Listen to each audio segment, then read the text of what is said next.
The Padres have a golden opportunity. Let's talk about why taking on the Los Angeles Dodgers right now is the perfect chance for the San Diego Padres to move into that number one spot in the National League West and figure out truly where they stand against their greatest obstacle, I believe, between them and a World Series. What's going on, everybody? Christian Pedersen back with another episode of Padres Digest. Thank you very much for tuning in. The San Diego Padres are about to kick off their first season series against the Los Angeles Dodgers. Before we go any further, if you could hit subscribe, it would be great. If not, that's okay.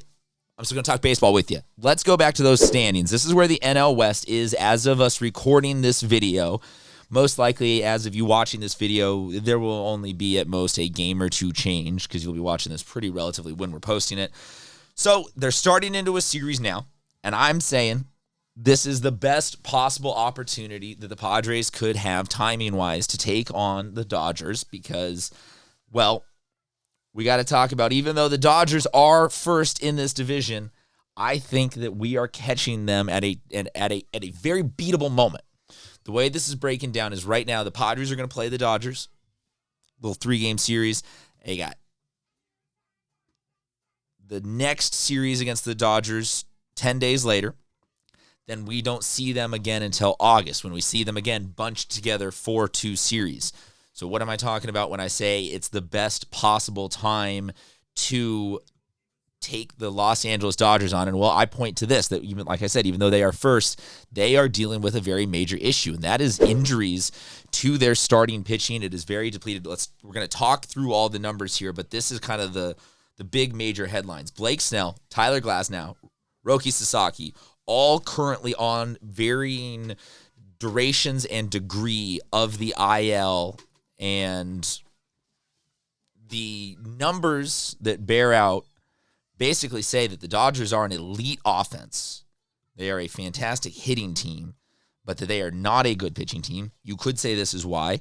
I say also none of these guys are coming back in the next couple of days, so most likely we are not going to see them until the next series with the Dodgers. Now, that doesn't mean the Dodgers are some absolute pushover putzes. Here's the rankings currently of team batting average in all of Major League Baseball, not just the National League. Dodgers can hit the ball. Dodgers can hit the ball really well. Padres are not even in this graphic that I made here because the Padres are at number 15 overall in batting average. So there is a big discrepancy there, but I like our chances of taking on a team that, yes, they can hit well, but they are not pitching well at all. And for us to have that chance to get after it a little bit, because, look, if we were taking on the Dodgers at 100% strength, it certainly would be something where it's like, okay, iron sharpens iron. We want to really see where we stand with them. And I get that rationale, but it could also be then if we are not quite up to the task, like say we only win 2 out of 6, we backslide in those rankings in the NL West standings in a way that you will also notice the Giants are not far behind us. They are basically dead even tied with us. So if series goes bad, if we are playing Dodgers at their peak, we could be as 3, 4 games back, 4 or 5 games back of first place, also 2 or 3 games. We get ourselves into a little bit of a hole, but right now I think the Padres, like I said, are dodging a bullet. Again, I want to be clear that the offensive numbers are very different between the two squads.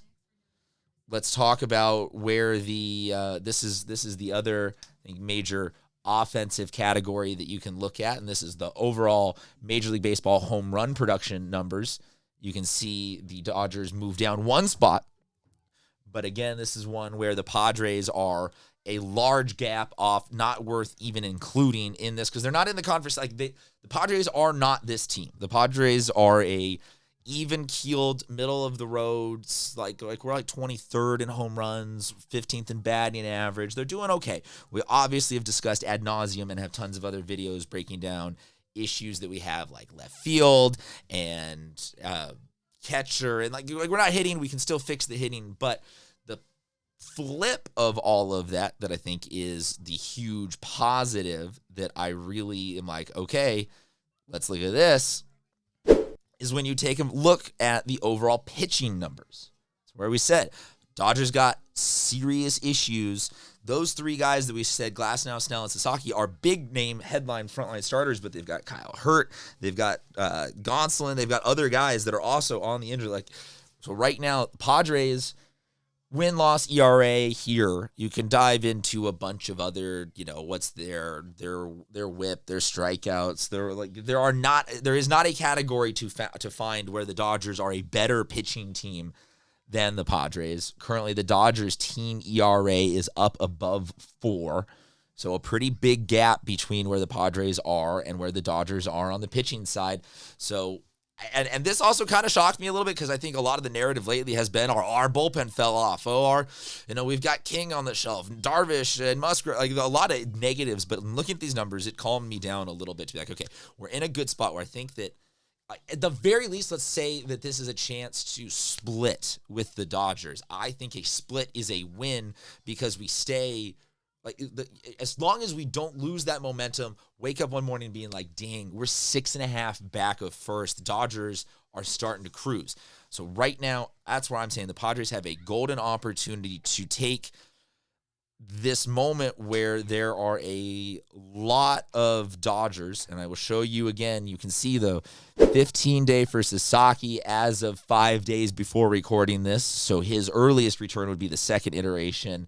Glasnow and Snell are both on the 60-day. You can see that Snell is going to start throwing off the mound as early as next week, but that would, again, June 2nd, that next week would be right now. Right now he will start throwing, and Glasnow, trying to play down an injury. None of these guys, like I said, are coming back right now. We won't have to deal with any of these guys. And if they try to rush them back, if they try to sneak Sasaki back for one of the second games, I'm not that worried about a fresh off the IL start from any of these dudes. So I'm saying the Padres lock in. We all want to say Manny's going to hit Nando, Merrill. They're going to start mashing the ball, slam Diego's back. Even if the Padres go in and have a mediocre offensive outing overall, I still think that this gives us a nice, sort of beta litmus test of where we are between us and the Dodgers.